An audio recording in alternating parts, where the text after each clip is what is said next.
హైదరాబాద్లో ఎక్కడికైనా ఫాస్ట్గా వెళ్లాలంటే మనకు గుర్తొచ్చేది ఒకటే. Outer ring road. అవును, ఓఆర్ఆర్. నగరం చుట్టూ ఒక దండలా ఉండి గంటల ప్రయాణాన్ని నిమిషాల్లోకి మార్చిన ఒక అద్భుతమైన నిర్మాణం. అయితే ఇప్పుడు అదే ఓఆర్ఆర్ మెంబడి మరో భారీ మార్పు రాబోతోంది. మ్మ్. ఇది కేవలం ప్రయాణాన్ని కాదు, నాకు తెలిసి నగరం రూపురేఖలనే మార్చేయగలదు. నిజం. ఇప్పటిదాకా మనం ఓఆర్ఆర్ మీద కార్లలో బస్సుల్లో వెళ్లడం గురించే మాట్లాడాం. కానీ ఇప్పుడు అదే రూట్లో రైలు ప్రయాణం గురించి ఆలోచించబోతున్నాం. రైలు ప్రయాణమా? అవును.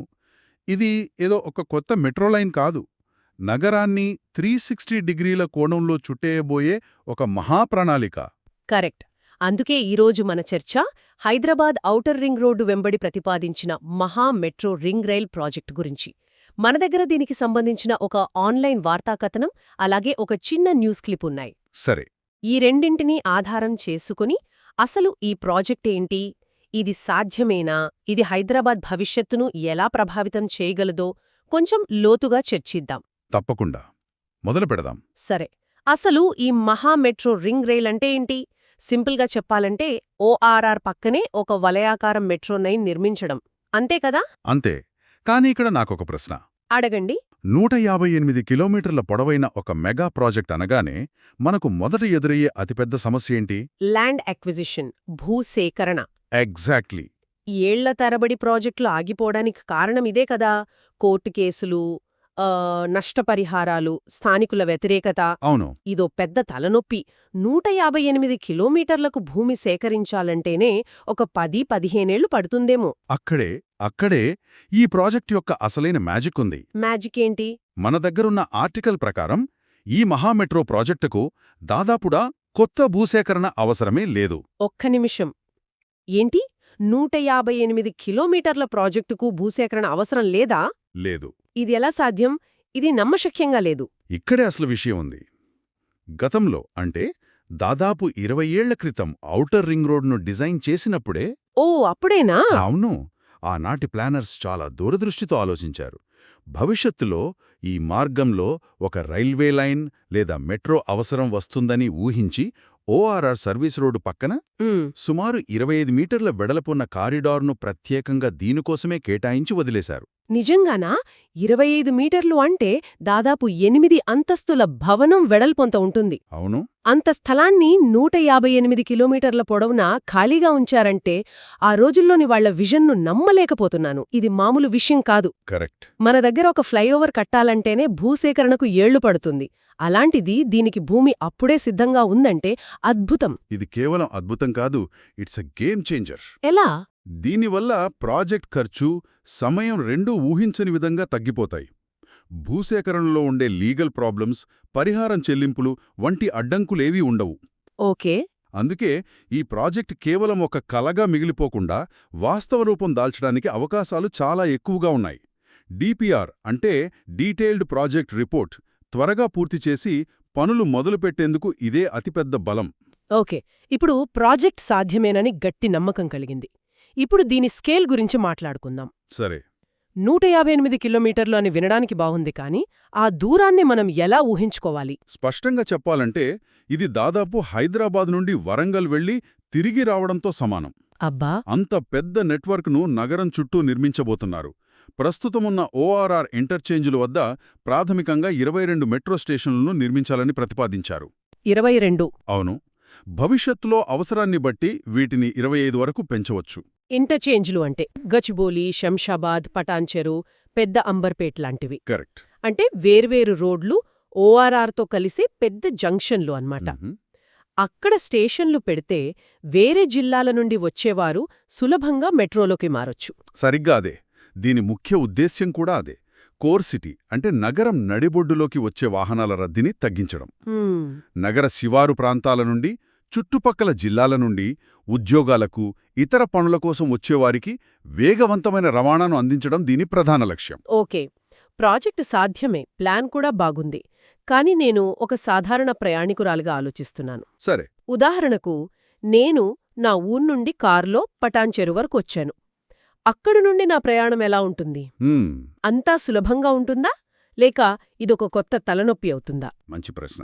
దీనిపై కూడా స్పష్టమైన ప్రణాళిక ఉన్నట్లు మనకు ఆర్టికల్ ద్వారా తెలుస్తోంది. మీ ఉదాహరణే తీసుకుందాం. మీరు పటాన్చెరు ఇంటర్చేంజ్కు రాగానే అక్కడ మీ వాహనాన్ని పార్కు చేయడానికి ఒక భారీ మల్టీలెవెల్ పార్కింగ్ కాంప్లెక్స్ ఉంటుంది. అంటే పార్క్ అండ్ రైడ్ విధానాన్ని ప్రోత్సహిస్తున్నారన్నమాట. అవును. కానీ మనవాళ్లకు ఆ అలవాటుందా? చాలామంది చివరి మైలు వరకు సొంత వాహనంలోనే వెళ్లాలనుకుంటారు కదా. ఇది ఎంతవరకు సక్సెస్ అవుతుందని అనుకోవచ్చు? ఇది అలవాటుకు సంబంధించిన విషయమే. కానీ దాన్ని ప్రోత్సహించడానికి కావలసిన సౌకర్యాలు కల్పించడం ముఖ్యం. అంటే మీ కారు లేదా బైక్ను అక్కడ సురక్షితంగా పార్క్ చేసి, ఎలాంటి ట్రాఫిక్ లేకుండా, రోడ్లు దాటే పని లేకుండా నేరుగా మెట్రో స్టేషన్లోకి వెళ్లేలా ఏర్పాట్లు చేయాలి. దానికేమైనా ప్లాన్ ఉందా?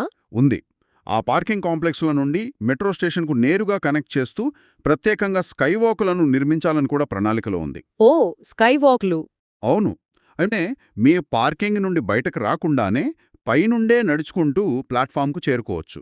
ఆ, ఇది బాగుంది. దీనివల్ల ప్రయాణం చాలా సులభంగా, వేగంగా ఉంటుంది. గంటల తరబడి సిటీ ట్రాఫిక్లో ఇరుక్కునే బదులు ఇక్కడ పార్క్ చేసి నిమిషాల్లో గమ్యం చేరవచ్చంటే ప్రజలు ఖచ్చితంగా అలవాటు పడతారు. ఇది వినడానికి చాలా ప్రాక్టికల్గా ఉంది. అంటే ఈ మెట్రో లైన్ను ఇతర రవాణా మార్గాలతో కూడా అనుసంధానిస్తున్నారన్నమాట. అవును. కేవలం పార్కింగ్ కాంప్లెక్స్లే కాదు, ఈ మెట్రో లైన్ను జాతీయ రహదారులతో, బస్ టెర్మినల్స్తో, మ్మ్. భవిష్యత్తులో రాబోయే ప్రాంతీయ రింగ్ రోడ్డు అంటే ఆర్ఆర్ఆర్తో కూడా అనుసంధానించాలని చూస్తున్నారు. ఓకే. అప్పుడే ఇది ఒక సమగ్ర రవాణా వ్యవస్థగా మారుతుంది. సరే, ఇదంతా బావుంది. ప్రాజెక్టు నిర్మాణం, సౌకర్యాలు అన్నీ అద్భుతంగా ఉన్నాయి. కాని అంతిమంగా దీనివల్ల హైదరాబాద్ నగరానికి, నగరంలో నివసించే వారికి కలిగే అసలు ప్రయోజనాలేమిటి? చాలా ముఖ్యమైన ప్రశ్న. దీన్ని మనం ఎందుకు స్వాగతించాలి? ట్రాఫిక్ నియంత్రణ. అంటే సిటీ లోపలికి వచ్చే వాహనాలను ఆపడం ద్వారా. సరిగ్గా వరంగల్, విజయవాడ, కరీంనగర్, ముంబై ఇలా వేర్వేరు జాతీయ రహదారుల నుండి ప్రతిరోజు వేలాది వాహనాలు హైదరాబాద్లోకి వస్తాయి. అవును.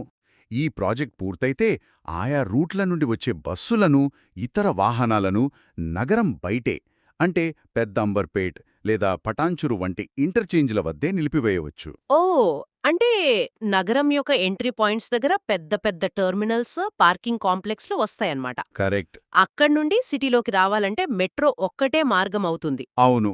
అక్కడి నుండి ప్రజలు మెట్రో ద్వారా నగరంలోని హైటెక్ సిటీకో, సికింద్రాబాద్కో ఎక్కడికైనా నిమిషాల్లో చేరుకోవచ్చు. దీనివల్ల కోర్ సిటీలో అంటే నగరం మధ్యలో ట్రాఫిక్ భారం ఊహించని విధంగా తగ్గుతుంది. మన రోడ్లు ఖాళీ అవుతాయి. ఖచ్చితంగా. ఇది ఖచ్చితంగా చాలా పెద్ద మార్పు. ఇక రెండో ప్రయోజనం పర్యావరణానికి సంబంధించిందే అయ్యుండంటుంది. అవును. రెండోది కాలుష్య నివారణ. రోజూ కొన్ని వేల వాహనాలు రోడ్లపైకి రాకపోతే దాని ప్రభావం గాలి నాణ్యతపై స్పష్టంగా కనిపిస్తుంది. నిజమే. వాహనాల నుండి వెలువడే ఉద్గారాలు తగ్గడం వల్ల వాయు కాలుష్యం తగ్గుతుంది. శబ్ద కాలుష్యం కూడా తగ్గుతుంది.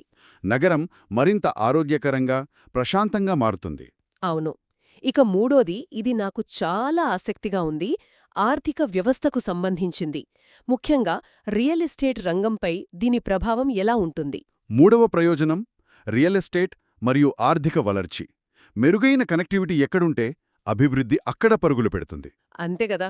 ఈ మెట్రో రింగ్ కారణంగా ఓఆర్ఆర్ చుట్టుపక్కల ప్రాంతాల్లో భూముల విలువ అమాంతం పెరుగుతుంది. దీని గురించి మాట్లాడుతుంటే నాకు ఒకటి గుర్తొస్తోంది. చెప్పండి.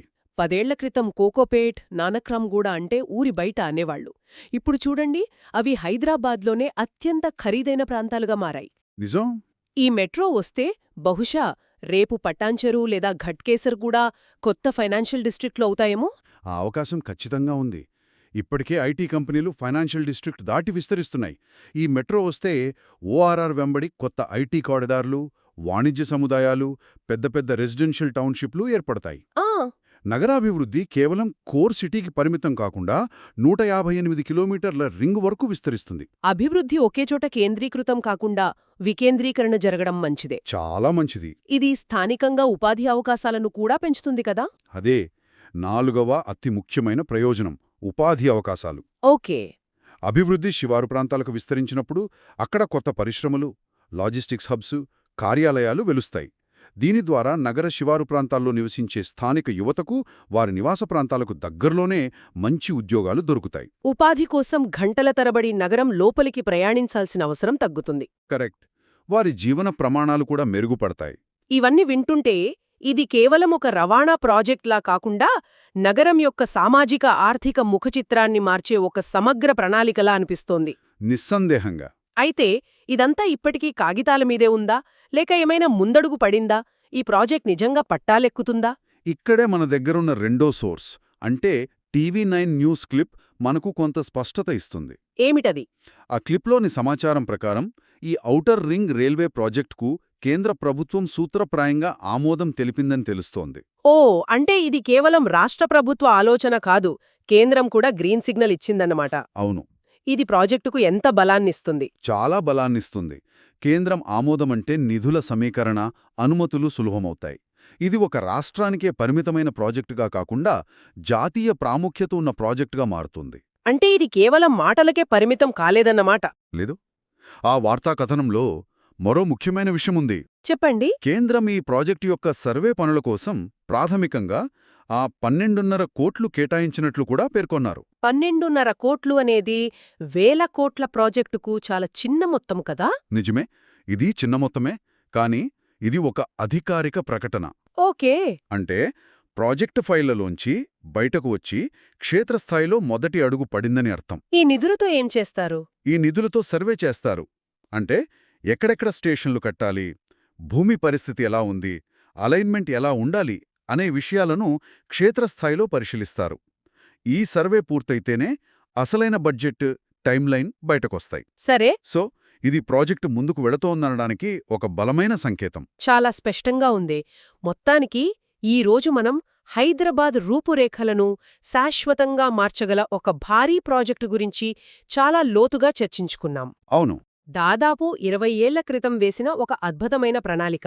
158 కిలోమీటర్ల పొడవైన ఒక మెట్రో రింగ్. దానికి భూసేకరణ లాంటి ప్రధాన అడ్డంకులు లేకపోవటం, మరియు అది ట్రాఫిక్, పర్యావరణం, ఆర్థిక వ్యవస్థపై చూపించబోయే అపారమైన సానుకూల ప్రభావం, ఇవన్నీ కీలకమైన అంశాలు. నిస్సందేహంగా ఈ ప్రాజెక్ట్ గనక అనుకున్నట్లుగా పూర్తయితే హైదరాబాద్ నగరం రవాణా సౌకర్యాల విషయంలో ప్రపంచంలోని లండన్, సింగపూర్ వంటి అత్యుత్తమ మెట్రోపాలిటన్ నగరాల సరసన నిలవడం ఖాయం. వావ్! ఇది నగరం యొక్క బ్రాండ్ ఇమేజ్ను, పెట్టుబడులను ఆకర్షించే శక్తిని మరింత పెంచుతుంది. ఈ చర్చను ముగించే ముందు ఒక ఆలోచనను ఇక్కడ వదిలివెళ్దాం. సరే. ఈ మహా మెట్రో రింగ్ రైల్ ప్రాజెక్ట్ ఒక దశాబ్దంలోనో 15 ఏళ్లలోనో పూర్తయిందని ఊహించుకుందాం. అప్పుడు హైదరాబాద్ నగరం అనే భావన యొక్క సరిహద్దులు ఎక్కడుంటాయి? శివారు ప్రాంతం, నగరం అనే తేడా పూర్తిగా చెరిగిపోయి 158 కిలోమీటర్ల ఈ వలయమే ఒక కొత్త మహానగరంగా మారి నగరం యొక్క నిర్వచనమే పూర్తిగా మారిపోతుందేమో? ఆలోచించాల్సిన విషయం.